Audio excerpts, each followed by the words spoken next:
Hello, everybody. If you're just joining us, welcome. We are just giving it a few minutes as we let people come into the room still, and we'll start in approximately a minute and a half or two.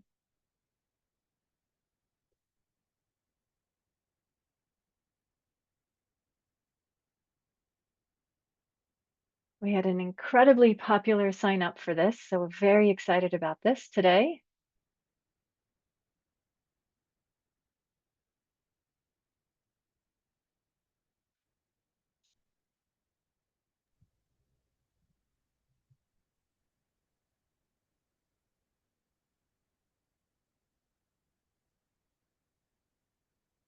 Audrey, I'd be happy to keep an eye on the waiting room and let folks in as they Thank arrive. you.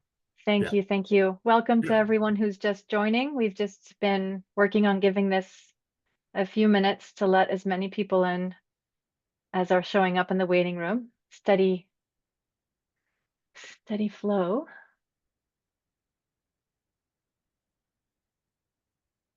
All right, I think we'll get started. Hello, everybody, and a very warm welcome to our session today. Thank you for joining us from wherever you are in the world. It is a real pleasure to open this session today. We're focused on amplifying the climate gender nexus, and we're focused on tools, tips, and technology. We are thrilled to host this timely conversation at a moment when the world is waking up more urgently than ever to the interconnected crises that we face.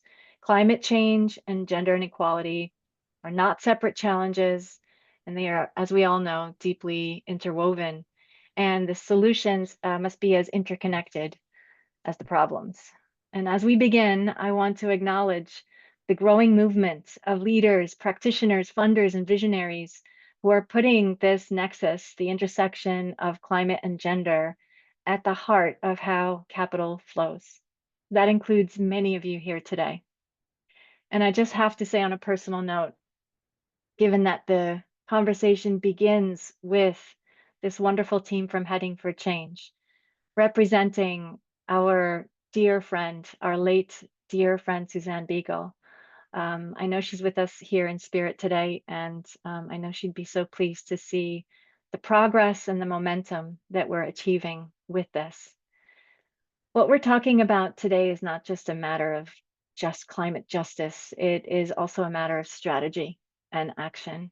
We know that gender smart climate investing delivers better outcomes and for people, for underlying portfolios, and obviously for our planet.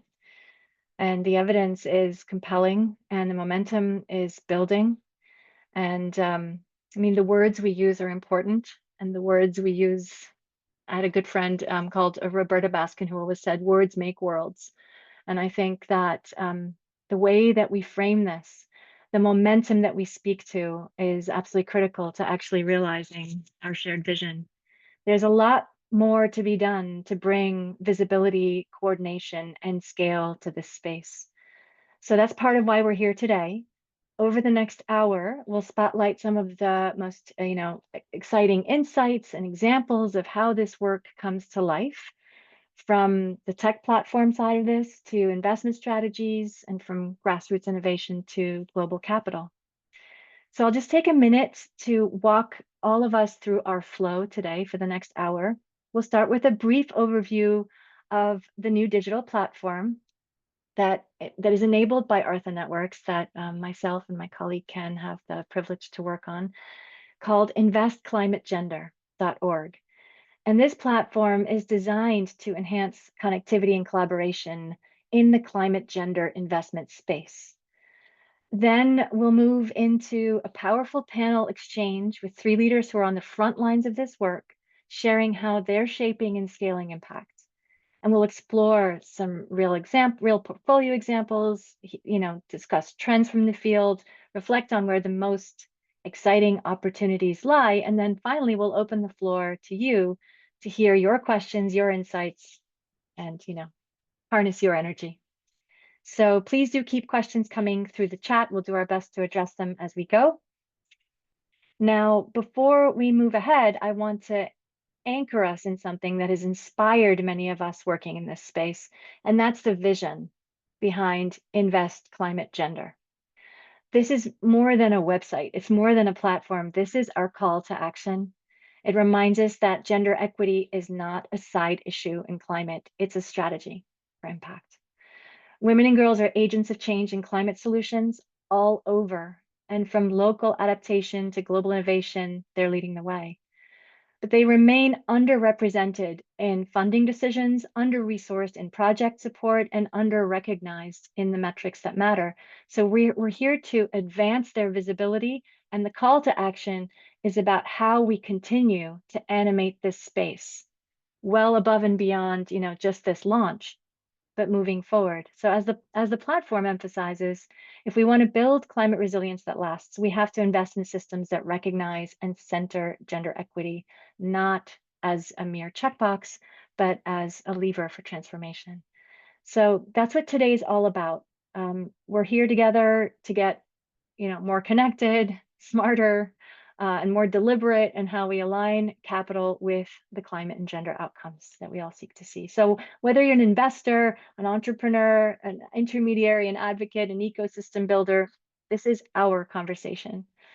So let's bring our full selves to the table. Very excited to have our insights from our panel, to hear your questions. And with that, I'm going to kick things off with a very short glimpse at the system we're launching today, just so you all get a sense of what it is and how you may engage. So just one brief moment as I share screens. This is going to be very short. It's just high level, and we're always available to share more information separately, bilaterally, offline. So bear with me one moment.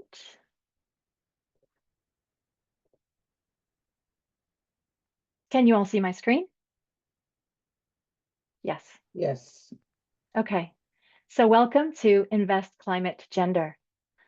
This is about, as I just mentioned, mobilizing the climate and gender-focused investments to drive the solutions and advance gender equity.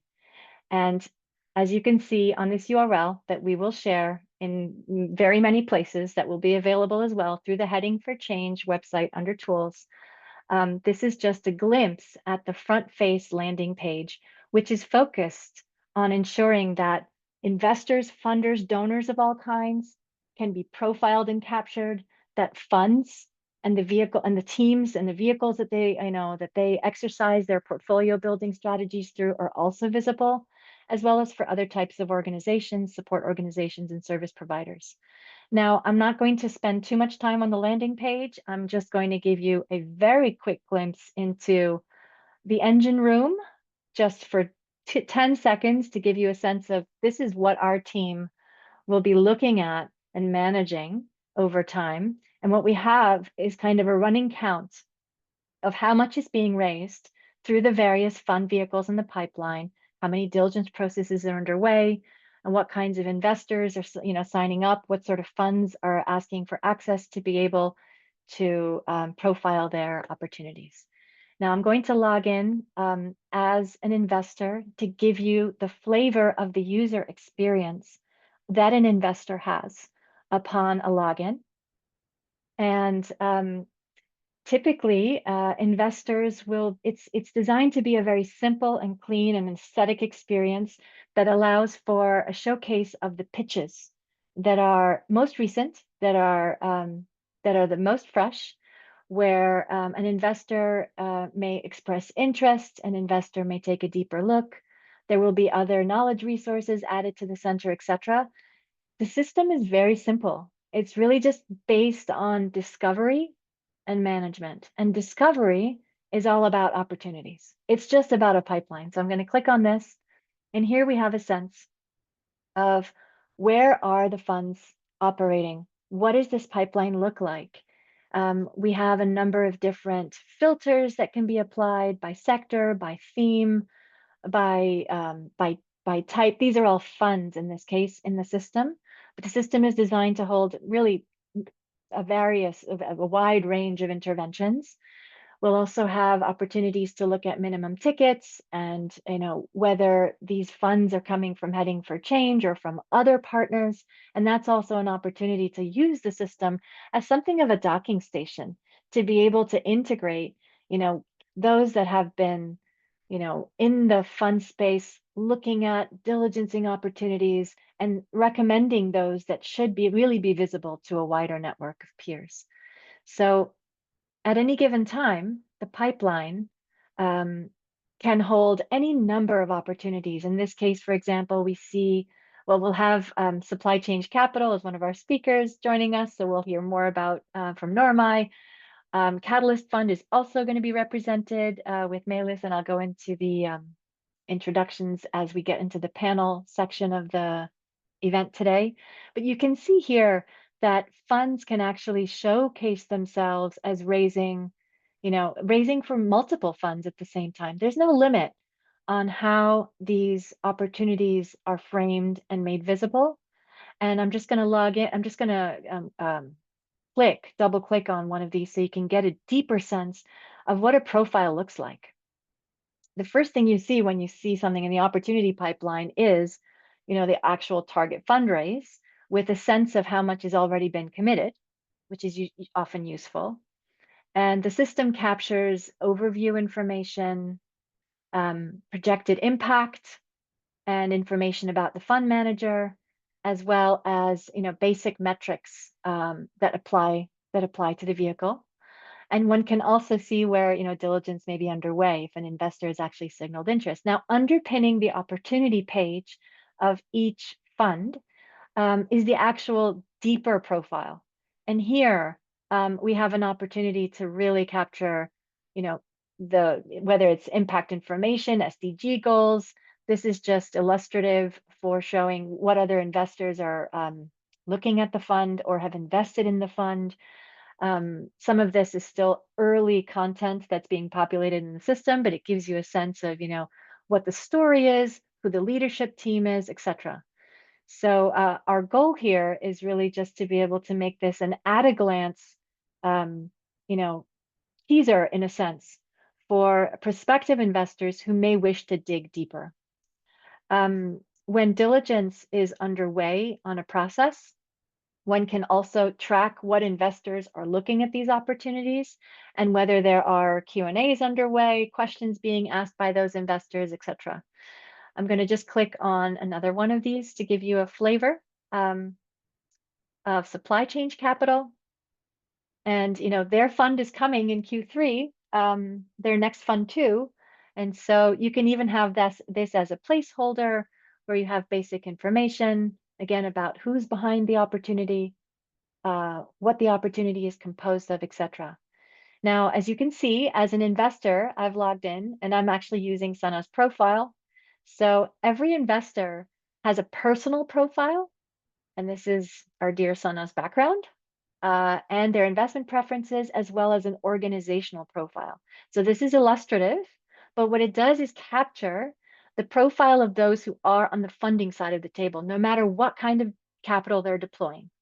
And so we find that, a big challenge across the board is often just, enabling that visibility, the view of the landscape that, gives us a sense of who should we be talking to.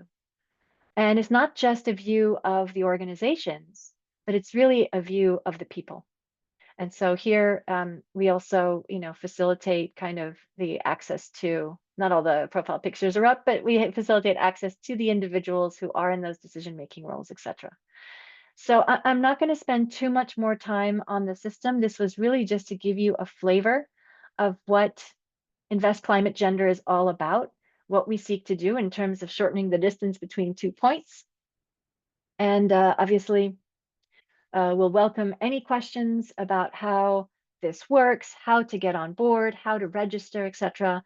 There are no fees to register, and the system at the moment is not a monetized system. There are no fees or success fees integrated or embedded in the exchanges and the connections that are made.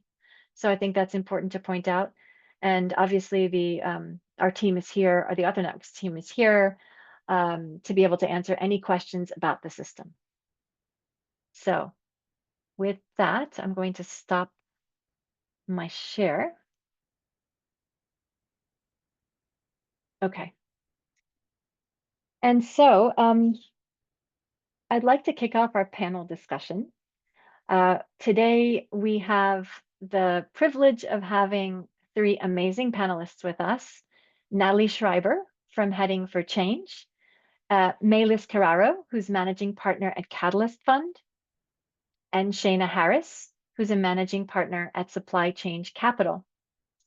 And so what I think we'll be doing is pasting into the chat their respective bios. So I don't know if that's already in here, but that's something that yeah, I think it's already in there. But that's something that gives you a little bit of background and that allows us to just dive into the conversation, which I'd like to ground. I'd just like to start by grounding ourselves in the work that each of you are leading. So I'd like to start with Natalie, and ask the same question for each of you, I think, to begin. Could you each share how you're advancing your gender and climate investing strategies and what's driving this focus in your current work? Natalie, maybe we start with you and then over to Melis. I believe Shayna is joining us just a few minutes late, but she should be here momentarily. I'm here. Oh, you are here. There you are. Okay. Shayna, you can also rename yourself because I think you're using Sana's link and you're showing up as Sana. Got it. Okay. Thank you. Sorry, More Shayna. Sana is always good. We love Being Sana is what we all want. But yeah, thank you. That would be great. Well, Thank you Audrey so and much. Kim, thank you so much for facilitating this and for setting such a beautiful opening and bringing us all here together. And yeah, obviously, I don't need to tell anybody that this work is just so incredibly important now more than ever.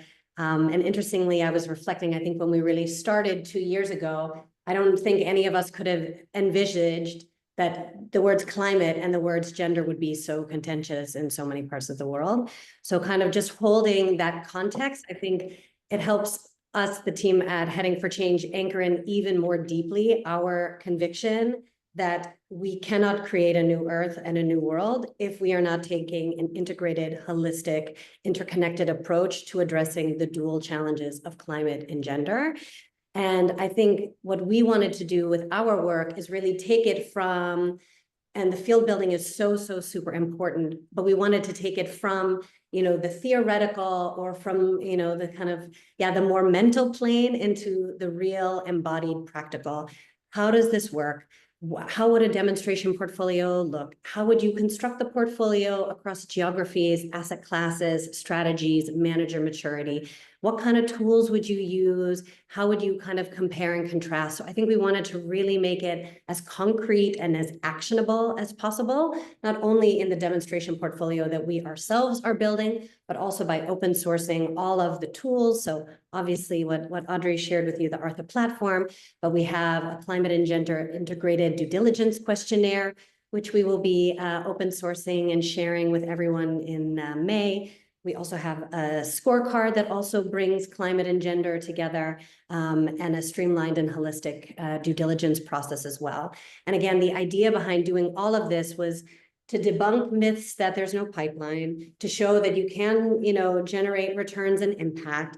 And again, I think also to expand investors, especially as to what is really possible at this nexus. It's not just philanthropy, and even some of the quote unquote more traditional commercial funds are also starting to kind of understand the importance of this and that you just can't have a sustainable investment strategy without it.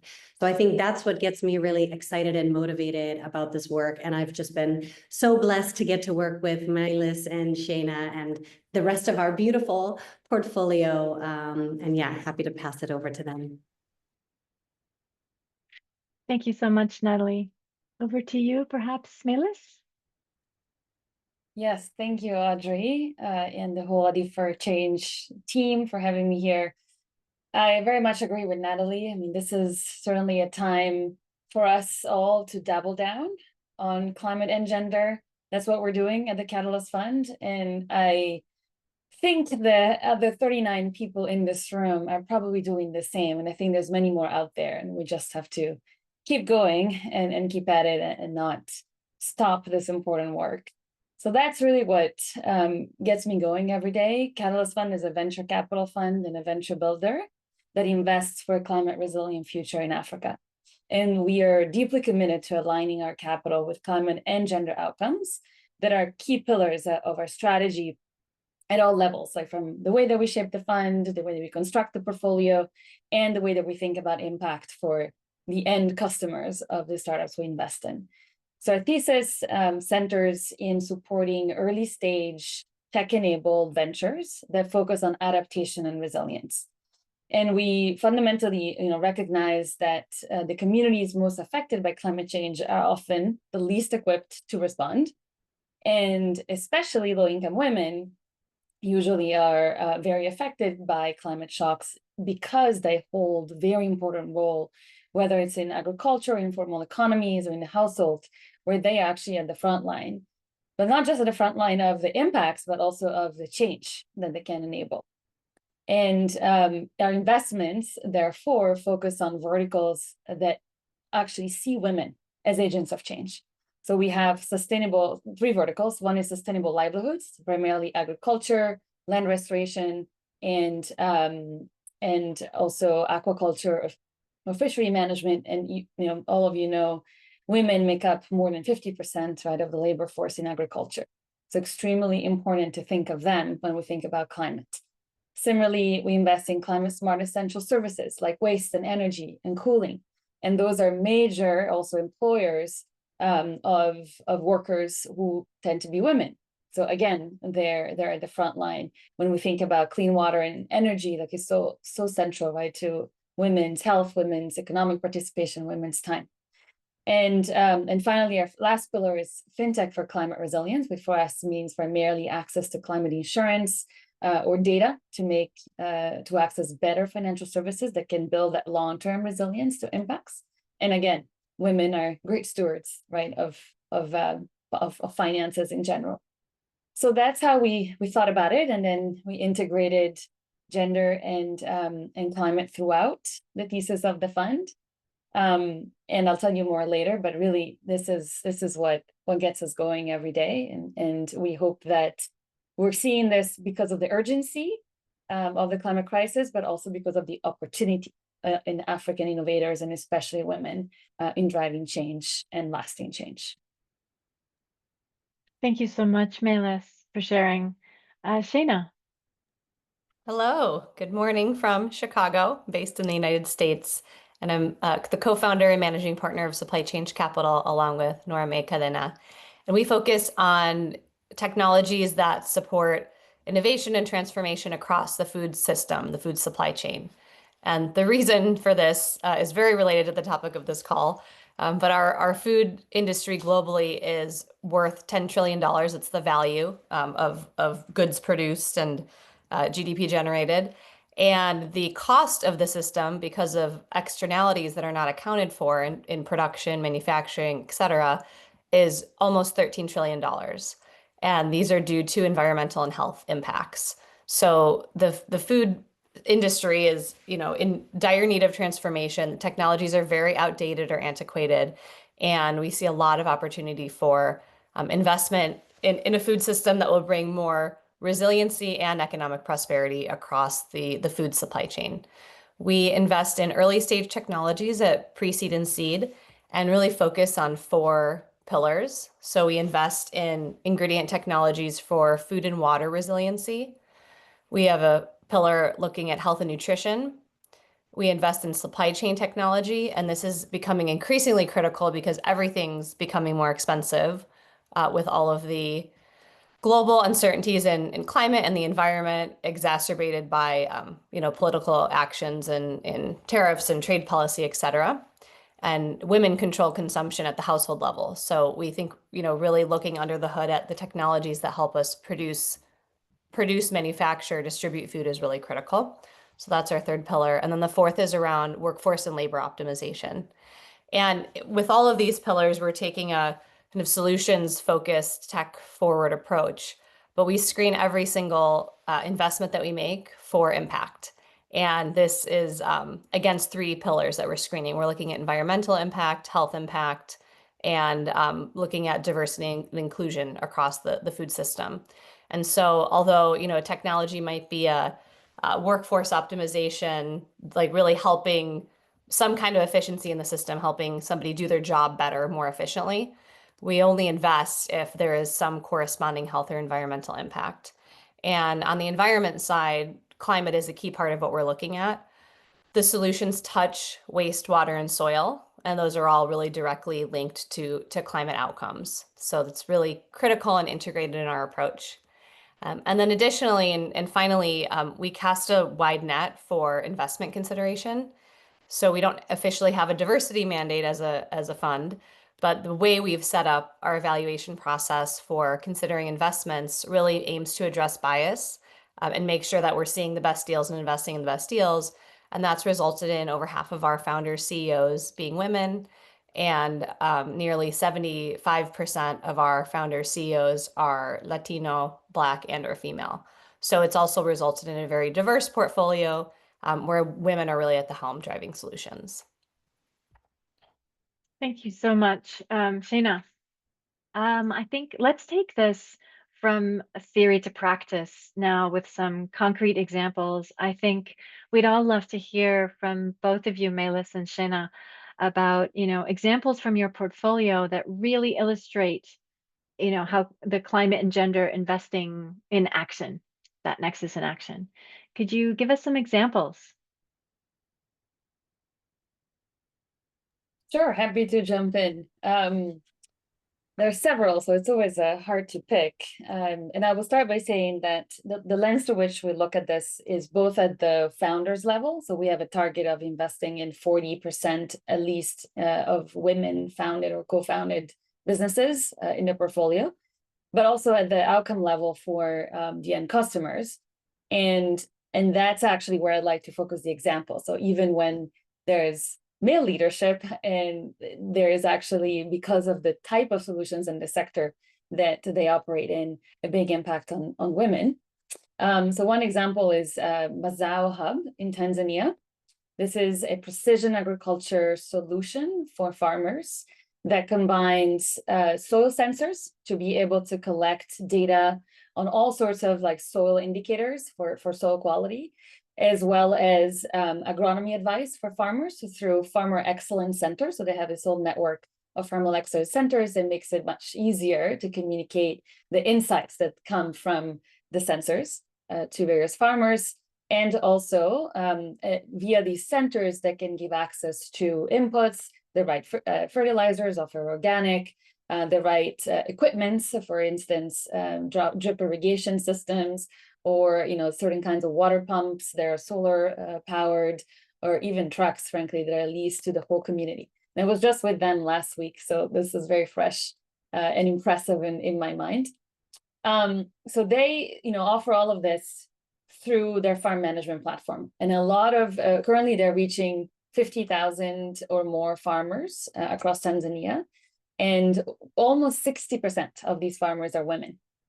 So they've actually put together a program, they call it the Queen of the Farm, where they really encourage women to come forward and seek the services that Mazao offers and their advice to move from a smallholder farmer to what they call an emerging farmer, and actually be able to take ownership, right, of what they're doing at the farm level and grow their yields, and then obviously that results in greater incomes, and all that in a way that doesn't affect the environment and the soil where they farm. So I found it really fascinating to meet actually some of these women and see how much for them it was about moving from farming via guesswork to farming with data, with precision, right, with care, and really embodying this view that technology is just a means to enable a better way for them to earn their livelihood, earn an income, do better for their families. And many of them were actually already planning to send children to university, or maybe some of them were already at university studying agronomy. So the impact actually was multidimensional and not just on the agricultural yields. So that's just one example, and I'll pass it to Shayna first. But if there's time, I can always share more. Thank you. Amazing. Thanks, Melis. That was an awesome example. I love learning about your portfolio. I'm going to share a company that we were an early institutional investor in called Hyphae.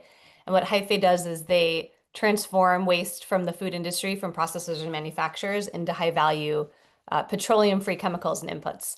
And Hyphae was founded by Michelle Ruiz, who is an ExxonMobil wastewater engineer who had an epiphany after a decade of being there and think like, I need to apply these skill set to something else. And so she started her company. She joined M-Hub in Chicago, and she was playing around with lots of ideas. When we met, her family is originally from Ecuador, and she was very concerned about the health and nutrition of her family. And so she thought, can I take high sugar content wastewater and turn it into a high protein flour that's gluten-free and has all these other, health benefits? So her driver has really been around, how do I turn waste into something that's nutritious and productive, et cetera. But the business has, as you can imagine, pivoted many, many different times along the way. And what she's landed on is actually taking solid waste from food processors and manufacturers. And she's actually starting with the wine industry in California, because there's a lot of, in the skins of wine waste, there's a lot of value in polyphenols, et cetera. And these are high value chemicals. And she basically turns that into sustainable inputs she's looking at all sorts of industries, but the cosmetics industry is one example, which is pretty cool. And, one of the things that she says that she loves is that this can be a win for the bottom line and a win for the world. So what's been impressive as she's been iterating this idea over the last couple of years is she's been very, very focused on how do I find kind of the highest cost ingredient I can be creating out of this waste so that this becomes a profitable business. And then I can apply this technology across the board to lots of other bulk commodities. But what's really powerful about this is that, we know that food waste is one of the main drivers and contributors to climate change. And there's been so many solutions out there that are incredibly well intentioned, but without public support and public policy support, they're really hard to sustain and monetize. And so Michelle has actually just been like laser focused on how do I take this as a business first approach? I don't actually want to be dependent on the changing tides and generosity or policy approaches of government. I really want to make sure that this is a sustainable business. So it's been incredible to watch her build the business. She actually they built their first pilot facility, and she was demoing it at SF Climate Week yesterday. So she had a big unveiling event. But we think that's just a really interesting example of a very, very tenacious founder who's taking a business first approach to really trying to address a key critical driver of climate impact. Thank you, Shayna. That is super inspiring. In these examples, if I can ask both of you, either specifically in them or just more broadly, what are one or two of the impact metrics that you're able to track or planning to track to measure success? So a great question. I can follow up on Hyphae as an example. So this actually is one of the challenges of early stage investing. How do you create an impact framework that's flexible but meaningful, because these companies are going to change and pivot. So like initially the set of impact metrics Michelle thought she was going to measure around wastewater has completely evolved. So that's the first thing I'll say. And one of the things that's been really helpful is as we invest in businesses, because we're inherently looking for the impact to be built in, even if a business model evolves, oftentimes the growth of the business is related to impact. So in this case, for Hyphae, it's shifting from looking at tons of wastewater averted and the value created out of that to looking at solid waste. And then there's obviously a hypothesis around what kind of offset that has on climate. So you can then convert that into climate impact. But what we're initially measuring or she's reporting on, and this year or next year will probably be the first year she's actually reporting on it, because this model has evolved so many times. But now that she's landed her pilot customers, she's able to really produce product. But really what we'll be looking at is the ton of product that she's creating based on this approach. And then, a set of assumptions or calculations and how you turn that into CO2 impact. Thank you, Shayna. That's very helpful. That's great detail. Melis, do you have any thoughts to share on the impact metric side? Yeah, absolutely. So staying with the example, specifically for agriculture related businesses would typically track the increase in yields. So in the Mazao Hub example, for instance, we noticed within the time frame of the investment, now it's been over a year, that the farm yields have tripled for some of the farmers. So we actually, that's a key measure of increased resilience. We also measure liters of water conserved because of the drip irrigation system. So there's a clear correlation with reduction in water for agriculture practices. And generally also, the number of smallholder farmers that they're reaching, and we disaggregate by gender. So we also have a sense of how many women, obviously, they're reaching. So that's for on the agriculture side. I will say though that for climate adaptation and resilience in general, it's been a conversation, I think, in our industry to figure out what are the right metrics to really tell the right story, especially when you have a diverse portfolio. So we look at 5 metrics at the portfolio level that all companies report on. One is the number of customers more resilient to climate change, which we try to measure also via qualitative means. We developed this sort of in-house WhatsApp chatbot that asks 10 questions questionnaire that developed with 60 decibels that we can basically distribute via our portfolio companies to their customers. Then we measure CO2 emissions avoided when that's relevant, but again, early stage, it's harder, right, to get the right framework. So usually we help them do that, and then when they go to seed and Series A, because we invest pre-seed, they usually improve on the frameworks. Liters of water conserved, tons of waste collected, and number of green jobs created. So those are the main ones that we track across, but then each portfolio company in each sector has their own specific ones, like the yields increase in the agriculture example. Excellent. Thank you, Melis. I'm going to turn it over to Natalie. Just from the heading for change vantage points, especially through the pipeline building and demonstration portfolio that's been put together, what key trends are you seeing? And are there emerging patterns in the types of funds or CNG approaches that are standing out for you? Sure. I think, one of the things that we are learning, of course, doing this global demonstration portfolio is good, what good looks like will be different everywhere you go. And I think that for us, it maybe on the one hand, it sounds very logical, but I think in a world where we love our frameworks and our standardization, actually being able to understand the individual stories and the nuances of geography, of culture, of history, of systemic, policies and things that keep things in place. I think that nuance, we're trying to bring that to the fore. So for us, that's been a really key learning. And then to kind of approach each new opportunity with a fresh set of eyes instead of we have the way, we have, so it's a constant evolution of learning, being open, being curious. And so I think what we've seen is that really the strategies, and you've heard, from Melis and Shana today, the strategies that are really rooted in kind of demand driven, like solving a real problem, I like to say a real problem for real people at the front lines, in a way that's done, that leverages the best of international practice and frameworks. Those are the ones that are going to be the most sustainable. And yeah, I don't want to say win because that's, not in my nomenclature, but those are going to be the ones that are the most resilient and have the greatest impact, and that we think are going to be there for the long term. So we get really drawn to funds where there's clear intentionality, authenticity, and commitment about climate and gender wherever they are on their journey, and then really supporting and nurturing and nourishing, them as they start to kind of integrate these practices more deeply. One other learning I just wanted to share, and that what I found very interesting when I first took the job, I thought, okay, I'm going to be investing and just building the portfolio. And what I've been learning so much, especially from Sana, who's just done such an incredible job with the field building work, is how important being a bridge is, especially between GPs on the ground and LPs, and bridging the power gap, the language gap, I need to have returns, I need to have metrics, with the more like human, what is it that, like, what are we here for? Like trying to get back to the essence of what it means to do what we do. And of course we need the numbers, and we need to feel anchored and rooted, and using the data and the tech to support us.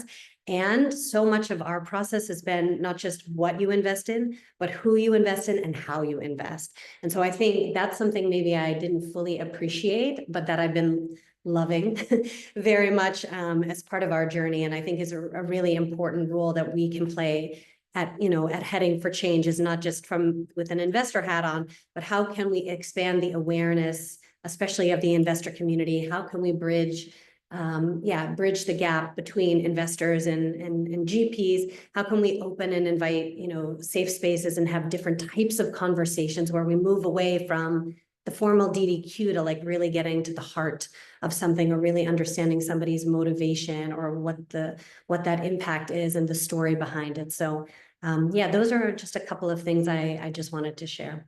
Thank you, Natalie. If I may, I just wanted to add, obviously, also at Heading for Change, because we've adopted this, we're investing, but we're also doing grant making. And so the grant and the partnership with Artha in this case has been really critical to lift up what's happening at an ecosystem level, right? And all of this needs to happen in concert. Of course, through the investments and being an active allocator, we're able to move money and help fill the funding gap, or gulf, I should say. But that is a piece of the work, and we need to keep sort of building up the capability and the commitment. And this tool and platform is a beautiful conduit. And of course, other things like the investor training that we do. I saw Tudi on the call earlier. So really thinking about how you can activate, as someone thinking, as an investor, thinking about climate, what are the multifaceted ways that you can do this work? What are the different pieces in your portfolio? What are the different tools that you have, from your philanthropy all the way to your investment capital? What are those different opportunities? So our reason for existing is to help bring some of this to the fore, and to help others, wherever you are on your journey, to sort of build off these tools and resources so that you can go out and do that. And that's why we're making all of our knowledge and learnings public, right? We're sharing this openly. We're gonna, as Natalie said, bring our scorecard, our due diligence questions. We're working on a big insights report. So watch this space, because we're really keen to make sure everyone has what they need to take the next step in their journey wherever they are. Thank you, Sana. That's such important context, and it's really the space for building the trust, that can help fill some of these gaps. Because most people in a shared ecosystem with similar goals will eventually know of each other or hear of each other, but that's very difficult to translate to practical action. I find typically as a practitioner. And this is really for Natalie, Melis, Shana, if any or all of you would reflect for a minute. So looking ahead, what is the most exciting for you about investing at this Nexus, and what do we see as the biggest opportunities for innovation at scale? That's a great question. And there's a lot of low-hanging fruit, no pun intended, in the food supply chain.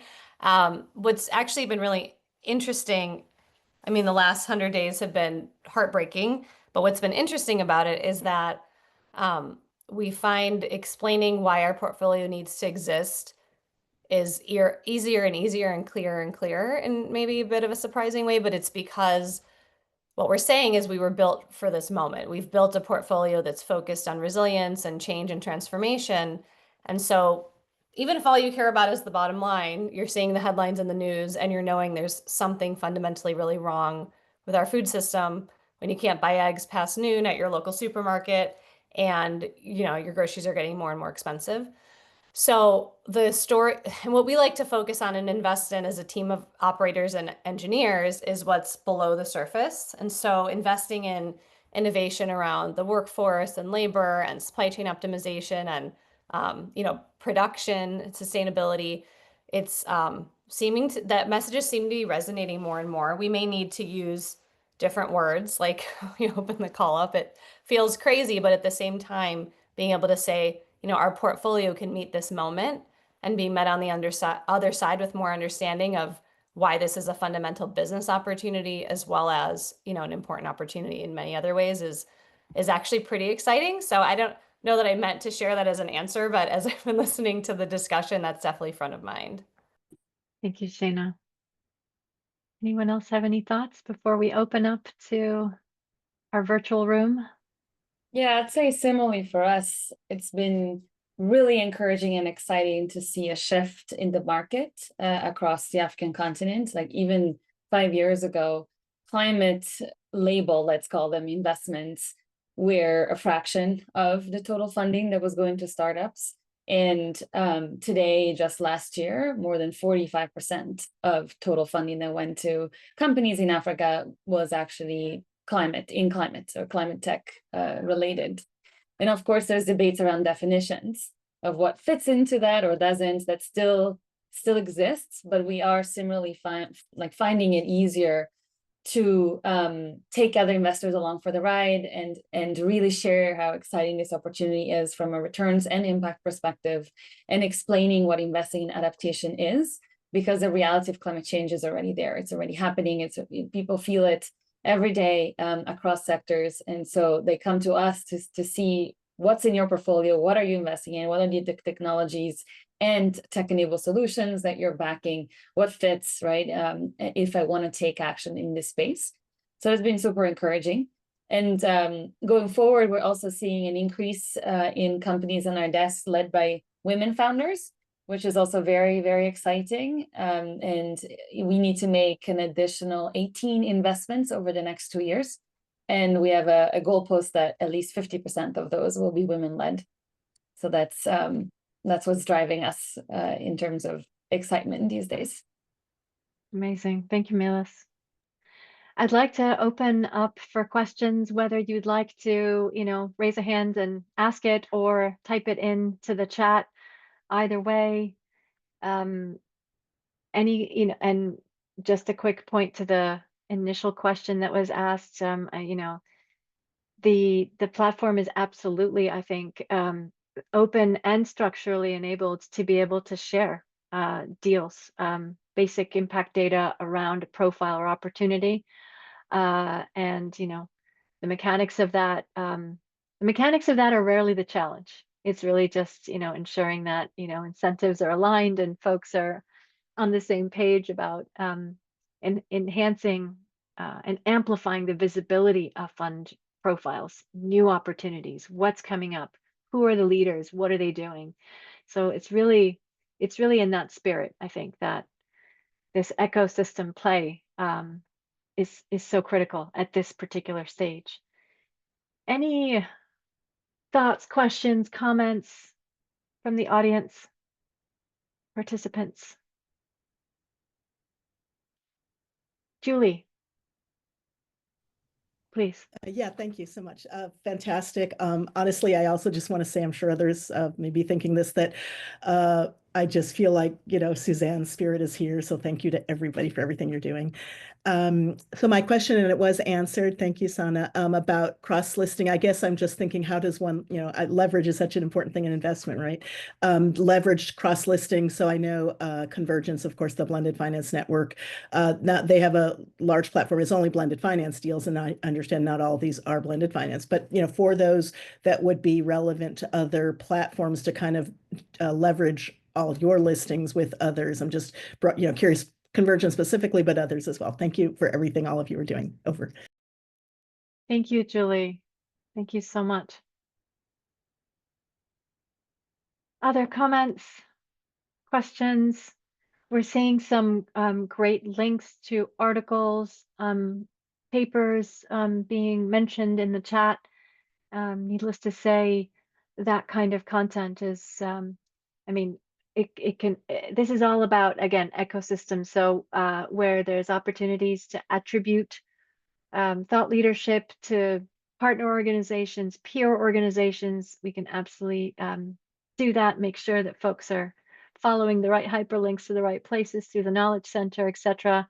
But this is a great space to aggregate that kind of intel and certainly to share it on. Others with thoughts, comments, questions? Audrey, may I jump in? Yes, you may. Thank you.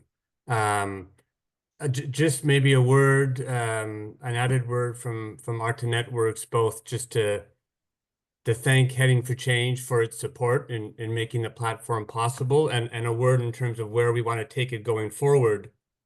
What Audrey shared today is really, in many respects, sort of a preview, a bit of a teaser. But how this is going to evolve in the coming months is that there'll be a sort of a ongoing showcasing of fund opportunities. So every quarter there'll be a new set of funds that are showcased. There might be in some cases a particular theme or region, but the idea is that really what we're trying to do is raise awareness of the fantastic work that's being done and make this work, make these opportunities more visible and more accessible. So it's in many respects sort of watch this space, because again, in the months ahead, there'll be just sort of this steady flow, and it starts with just sort of leveraging the fantastic work that Heading for Change has done in identifying these opportunities. And the idea is to build off of that and even sort of widen our lens to identify other funds that are, at the nexus of climate and gender. So we'll be building a pipeline in the months ahead, and sort of looking forward again to sort of maximizing the visibility and the accessibility of the opportunities. Thank you, Ken. We have a great question from Bonnie, which I would open to the panel.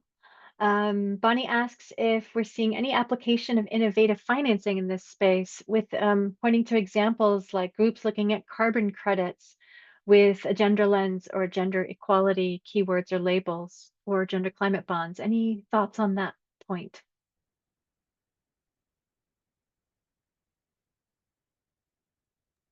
Great question. I've seen certainly carbon credits framework or climate bonds, but not with a gender label on them, at least in the region that I focus on, in Africa. But perhaps Natalie, Sana, or Shana, you have seen in other parts of the world? We're not actively engaged in that space, so I'm not seeing it a ton in the space that we're investing in. But in terms of alternative investments, access to debt capital is critical, particularly if there's some kind of a hardware or physical component to what's being developed. And if you're looking at farm technologies or manufacturing technologies, there's often some kind of hardware, software, maybe robotics component. So that's been something that's been important. And it can be a bit of a catch-22, because usually companies have to have a few million in revenue to start to access some of that debt capital. So there is definitely an opportunity there. And then MIT's sustainability initiative is doing some really amazing systemic investment work and research.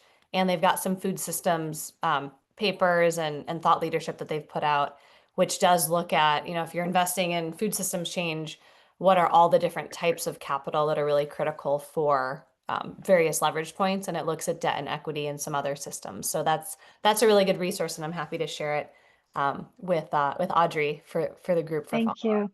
Yeah. Thank you, Shana. There was a +1 to the question Maybe- from Lindsay about, yeah. I was Sorry, just going to add, I think, from both these questions, I think it also points to this gap in the field in terms of really having a sense of what's happening at a broader level in terms of climate and gender, in terms of the different initiatives, facilities, etc. And I think Audrey and Ken, maybe there's an opportunity on the platform to see if there's a space to, if you're working on X, get in touch, so we can do some cross-posting as well. And Lindsay, specifically to your question, I think there are different conversations around people exploring new structures. I think there's also the work that Ani Patton-Power and her team are doing around innovative financing, and this whole sort of working group that's developing there. Of course, Roots of Impact has its impact-linked finance one. So there is a moment for us to join some of these dots a little bit more. And of course, this will require collective action, but thank you for putting those into the mix. Thank you, Sana. Actually, what you said, you took the words right out of my mouth, and this is a tight community of practice, right? So a lot of people have the right questions and will know of resources and other groups and networks. So when it comes to sharing that information, we could also do a little bit more, like cross-pollination across different organizations in posting and sharing and tagging the system if it's got something in the knowledge center that's relevant. So that's one way of keeping a momentum and animation around the system in addition to the pipeline. So I realize we're closing in on the hour. We have 3 minutes, and I would like to invite Sana or Natalie to to share any closing words. Natalie, I think you're muted. Oh, sorry. No, again, just thank you all so much for being here. If you have any questions about any of our portfolio companies, you can see our portfolio, excuse me, our fund investments. You can check online. You can always become a donor partner. You can always co-invest alongside of us. We're happy to open source all of our due diligence reports, as well as be an LP reference for any of our funds. Stay tuned in May. It will be a very busy month. We will be sharing our tools with our DDQ and our scorecard, so that again will give you tangible tools and processes to kind of really implement a lot of this. And then, as Sana said, we're working on a very juicy insights report that will be qualitative and quantitative and really kind of highlight all of our deep and rich learnings that we've garnered over the time. So yeah, and just last thing, Audrey, because you had asked what was exciting me. And for me, it's really the stories. And I think as an investor, and I think really the best investors, and I think many of us know this, are very intuitive. And of course, again, the numbers have to stack up, but it's when we're dropped in, we're embodied, we're investing in a values aligned way, and things make sense. I think the more actually we return to the things that are simple and make sense and solve real problems and are done in a holistic and systemic way with a multidimensional impact. I love that, Melis. I'm going to borrow that. Like that's, that's what excites me, because I really feel that's where in a time of a lot of polarization, like let us anchor the vision of what we want to create instead of getting dragged down and sidetracked by all this other noise. Let's kind of hold the vision of what it is that we want to co-create together. So that's. Love that, Natalie. Sana, do you have anything you'd like to add? Just thank you so much to Melis and Sheena for representing the portfolio and also those examples. I think it really helps bring to life what this looks like in practice, and to Audrey and Ken and the team for building this out, and to each of you for doing the work that you do each day. And let's keep co-creating so that we can really meet the needs of this time for the future too. So thank you for joining. Thank you, Sana. So to formally close, we'll be sharing the link of this event. So please do share it with those who, should have been here but couldn't be here. We'll be able to, kind of disseminate further information. Please contact us if you have questions about the tech platform itself. And if we can make any links or connections or emails, email sharing, Melis, Sheena. I mean, I guess everybody mostly has each other's contacts, but very much appreciate your joining us all today, and onward, and feedback welcome. And we're very grateful to you all. Thank you. Bye-bye.